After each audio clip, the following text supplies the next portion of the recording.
अगर आप में अगर कोई मिली हमियत होगी तो खोलो, जबान खोलकर बताओ अमूर की जनता को कि कैसे तुम्हारा नीतीश कुमार और तुम्हारा नरेंद्र मोदी, जिसके सामने तुम गर्दन झुका देते हो, जिसकी आंख में आंख मिलाने से तुम्हारी हिम्मत नहीं है, तुम्हारी जबान नहीं खुलती उनके सामने, तुम्हारे दिल की धड़कनें कम हो जाती हैं मोदी को देखकर। अगर एक गुनहगार जो 11 साल से सीमांचल के इंसाफ की लड़ाई लड़ रहा है, जो सीमांचल के इंसाफ की लड़ाई लड़ रहा है, जो पार्लियामेंट में अगर ट्रिपल तलाक का कानून आया तो हमने कहा यह मुस्लिम महिलाओं के खिलाफ है, उस कानून को हमने फाड़ दिया।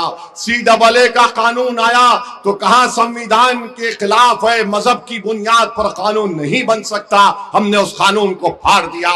वक्फ का कानून आया तो 128 पेज की रिपोर्ट लिख कर दी हमने, पार्लियामेंट के वेबसाइट पर है। एक एक तरमीम को हमने आइन का हवाला, संविधान का हवाला देकर मोदी को झूठा साबित किया और दुनिया ने देख लिया कि भारत की पार्लियामेंट में अगर एक था ओवैसी, मगर तुम्हारा दुआओं से हमने, अल्लाह का करम हुआ, हमने सबके सामने, मोदी के MP के सामने, नीतीश के सांसद के सामने, राजद और कांग्रेस के MPs के सामने, 540 के ऐवान में, जिसको आज लोग गाली देते हैं, जिसको आज लोग क्या क्या कहते हैं, अरे जितना बोलना है बोलो, मगर एक तागूत के सामने, वजीर आजम के सामने अगर किसी ने उठकर कहा यह वक्फ का कानून मस्जिद को छीनने का कानून है, यह संविधान के खिलाफ है, मोदी मैं इसको फाड़ता और पार्लियामेंट के फर्श पर फेंक दिया। बताओ सबा जफर साहब आप कुछ कर पाएंगे? सुभान साहब बोलते हैं कुल्हैया जीत जाएगा, सुरजापुरी को कामयाब करो। सबा जफर साहब बोलते सुरजापुरी जीत जाएगा, कुल्हैया को कामयाब करो। ओवैसी क्या बोलता है, मजलिस-ए इत्तेहादुल मुस्लिमीन क्या बोलती है, सीमांचल को कामयाब करना है, शख्सियत को नहीं करना है, इत्तेहाद को कामयाब करना है, अज़बियत को कामयाब नहीं करना है। और मैं आपसे पैगाम देना चाह रहा हूं, कब तक हमारे बच्चे पानी में, नदी में डूब कर मरेंगे? कब तक हमारे बच्चे स्कूल को जाते वक्त कश्ती से गिरकर पानी में डूब कर मरेंगे? कब तक हमारी बेटियां, हमारी बहनें जब बच्चा पैदा करती है, 9 महीने एक मां अपने पेट में बच्चे को रखकर जब पैदा करती है तो 6 महीने के अंदर सबसे ज्यादा मरने वाले बच्चे सीमांचल के हैं, मुस्लिम बहनों बेटियों के हैं। ताली मारने के लिए नहीं, तुम्हारे दिल में एक बात को पैदा करने के लिए। कब तक हमारी वो माँ है जो बच्चों को पैदा करती है, बच्चा पैदा होता है तो डॉक्टर बोलता है ये अविकसित बच्चा है, वेस्टेड बच्चा है। कब तक हमारे नौजवान बच्चे 16 साल की उम्र में अमूर को छोड़कर पंजाब, लुधियाना, दिल्ली, मुंबई, हैदराबाद या बंगाल या केरल चले जाएंगे? कब तक होगा ये बताओ? कब तक भूख से मर जाएंगे? कब तक गुर्बत का शिकार होंगे? कब तक जमीन सैलाब में कट जाती है, उसका मुआवजा नहीं मिलता? कब तक पुल नहीं होने की बिना पर हमारी माएं अपने बच्चों को अस्पताल नहीं ले जा सकती, बच्चा मां की कोख में दम तोड़ देता? ये लड़ाई मजलिस की है। मजलिस आपसे वादा कर रही है कि 5 साल में अख्तर ईमान ने जो काम किया, अगर आपकी ताईद और अल्लाह का फजलो करम रहा तो मैं आपसे वादा कर रहा हूं इससे बढ़कर काम होगा। जो पुल का काम नहीं हुआ वो पुल का काम होगा इंशाअल्लाह ताला। जहां पर रोड नहीं बनी, रोड बनाई जाएगी। अस्पताल की जरूरत है, PHC को CHA कराना है, ओवैसी कराएगा इंशाअल्लाह ताला। स्कूल होगा तो स्कूल बनवाएगा। मैं वादा कर रहा हूं कि अमूर ब्लॉक में और बैसा ब्लॉक में इंशाअल्लाह ताला अख्तर ईमान हफ्ते में 2 दिन एक एक ब्लॉक में बैठेंगे और इन दोनों ब्लॉकों में असदुद्दीन ओवैसी वहां पर ऑफिस बनाएगा, मजलिस का उसका नाम दारुस्सलाम रखेगा और 6 महीने में एक मर्तबा मैं आऊंगा यहां पर। आकर अख्तर ईमान से पूछूंगा बताओ अमूर के विकास का काम कितना हुआ, और अगर आप आएंगे तो आपसे भी मुलाकात होगी। अख्तरुल ईमान उम्मीदवार है, मगर ओवैसी तुम्हारे सामने आकर कह रहा है कि सीमांचल के इंसाफ के लिए आपको आगे बढ़ना है। मेरे भाई याद रखो, ये कब तक परेशानी आएगी? अब आकर ये कहते हैं कांग्रेस वाले सरकार बदलो, सरकार बदलो। कितने सरकार बदल दिया आपने? क्या अमूर का बच्चा, अमूर का बुजुर्ग, अमूर की मां और बहनें लालू को मुख्यमंत्री बनाया, फिर उनकी पत्नी को बनाया।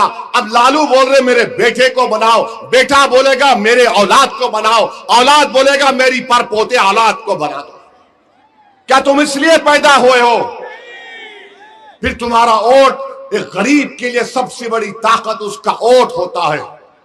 तो मेरे भाइयों और बहनों याद रखो, सरकार बदलने के नाम पर वोट मत डालो, सीमांचल को बदलने के लिए वोट डालो, हालात को बदलने के लिए वोट डालो, मुकद्दर को बदलने के लिए वोट डालो, इंसाफ के लिए वोट डालो, अंधेरे के खात्मे के लिए वोट डालो, इल्म की रोशनी को आम करने के लिए वोट डालो, जालिमों को हराने के लिए वोट डालो, हक को कामयाब करो, बातिल को शिकस्त दो। ये काम आपको करना है। एक तरफ मोदी है, दूसरी तरफ वो शख्स है जो नहीं मालूम 30 साल में कितना इलेक्शन जीता और आज अख्तरुल ईमान को गाली दे रहा है। मेरे अजीज दोस्तों और बुजुर्गों, फैसला आपको करना है, डरने और घबराने की जरूरत नहीं है।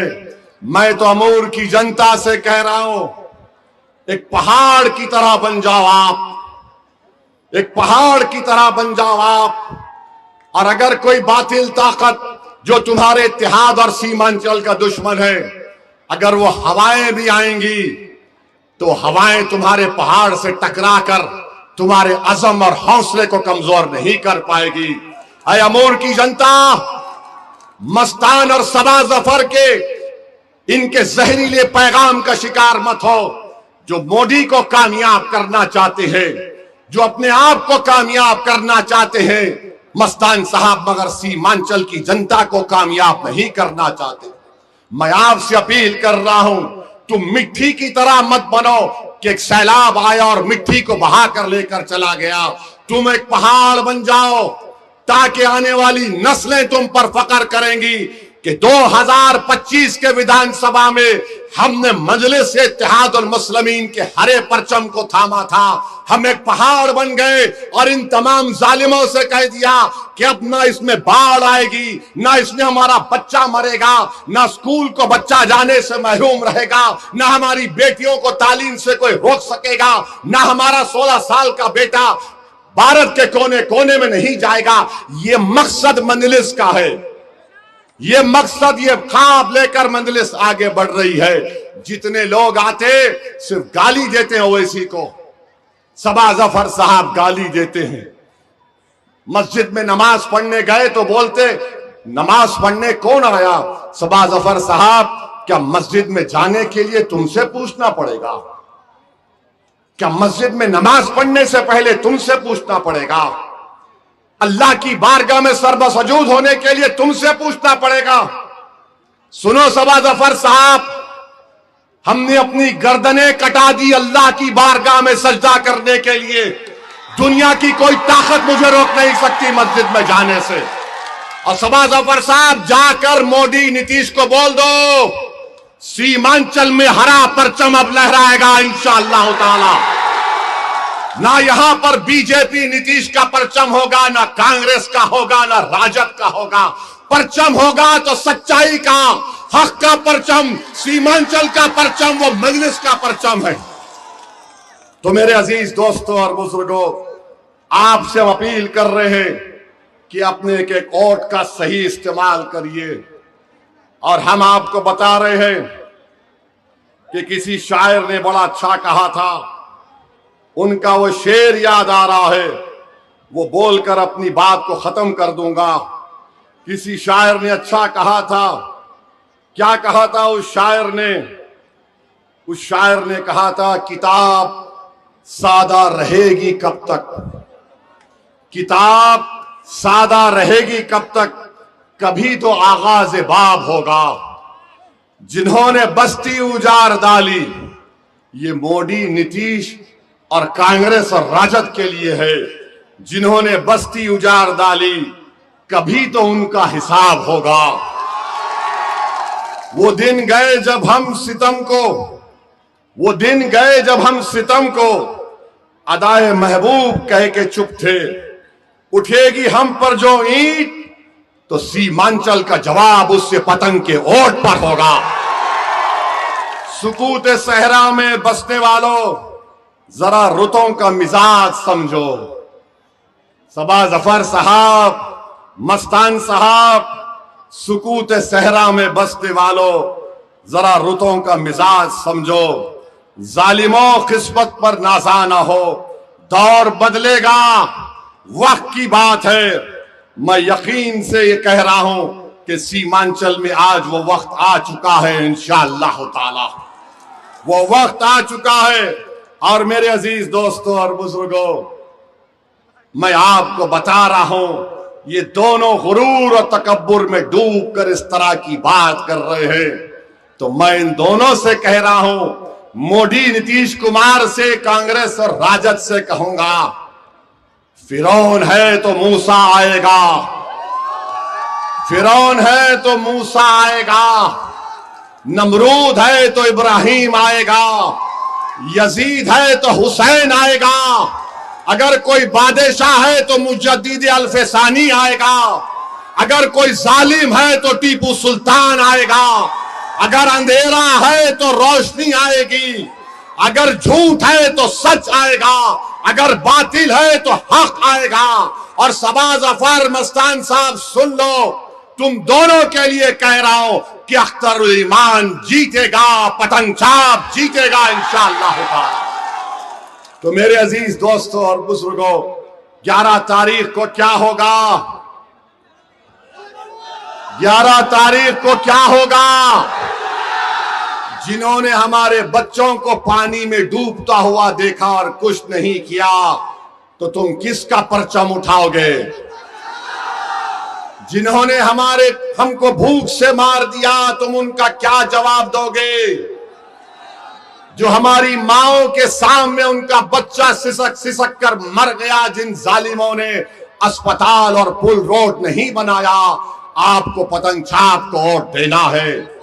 जिन जालिमों ने पटना में बैठकर हमारे 16 साल के बच्चों को अपने घर और गांव से मुल्क के कोने कोने में भगा दिया, याद रखो, हम बंधुआ मजदूर नहीं हैं, हम बंधुआ मजदूर नहीं हैं। और जो लोग ओवैसी को गाली देते हैं, मैं तुमसे पूछना चाहता हूं, क्या सीमांचल में, अमूर में जो एक मुसलमान का घर है, कितना कमाता है? 2620 रुपये गवर्नमेंट का आंकड़ा है। उसमें से 50% लोग कर्जा अदा करते हैं उससे। कितने सीमांचल में मुसलमानों के बच्चे 12वीं का इम्तिहान मुकम्मल कर पाते? 90% नहीं कर पाते।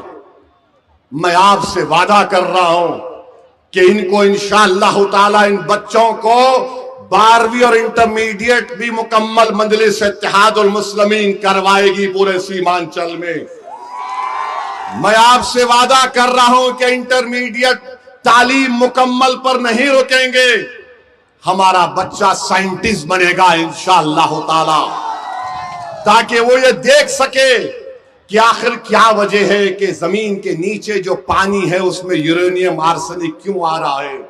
हमारी बेटियां डॉक्टर बनेगी ताकि ये जो माँ और बहनें कैंसर का शिकार हो रही हैं, उनका इलाज हो सके। हमारे सीमांचल के बेटे इंजीनियर बनेंगे ताकि वो ऐसा पुल बनाएंगे जो मोदी और नीतीश राजद जो बनाए वो पुल पानी में बैठ जाते। सीमांचल का बेटा इंजीनियर बनेगा और ऐसा पुल बनाएगा कि सुबह क़यामत तक वो पुल कायम रहेगा।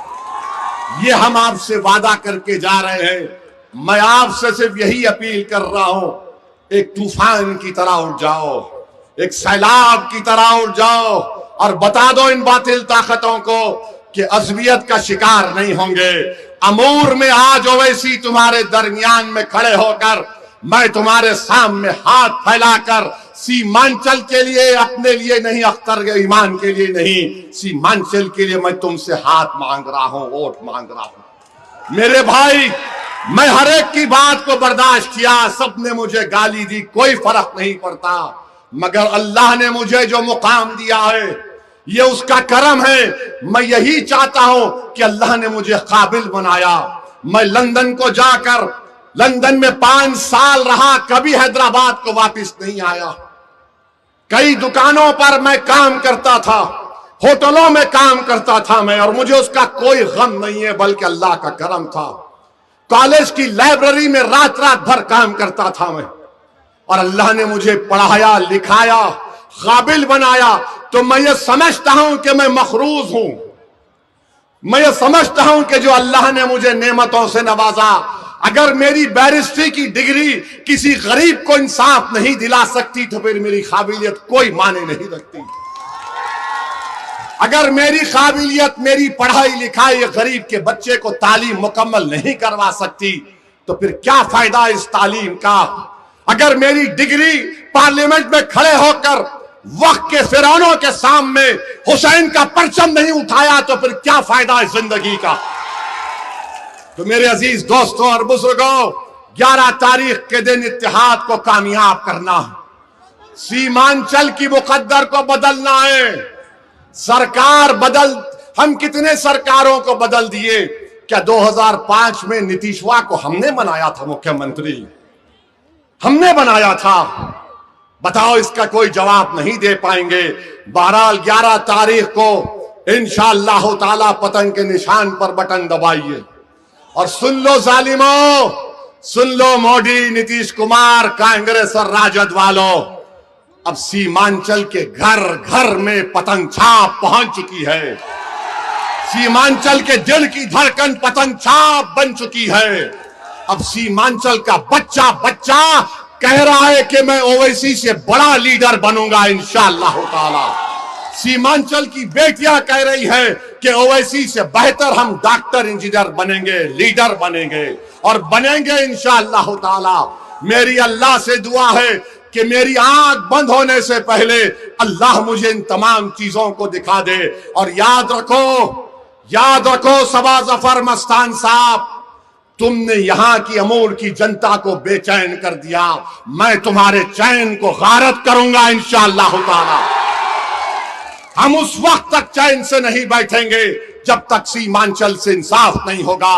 तो लगाओ मेरे साथ नारा, सीमांचल जिंदाबाद, सीमांचल जिंदाबाद, हमारा इत्तेहाद जिंदाबाद, कुलैया जिंदाबाद, सुरजापुरी जिंदाबाद, शेरशाहबादी जिंदाबाद, अख्तरुल ईमान जिंदाबाद, अंसारी जिंदाबाद, शेख जिंदाबाद, पूरी उम्मत जिंदाबाद। तो 11 तारीख को पतंग पर बटन दबेगा। और हमारे भाई ने हमसे पूछा, आपसे पूछ लें, किरण शाह, किरण शाह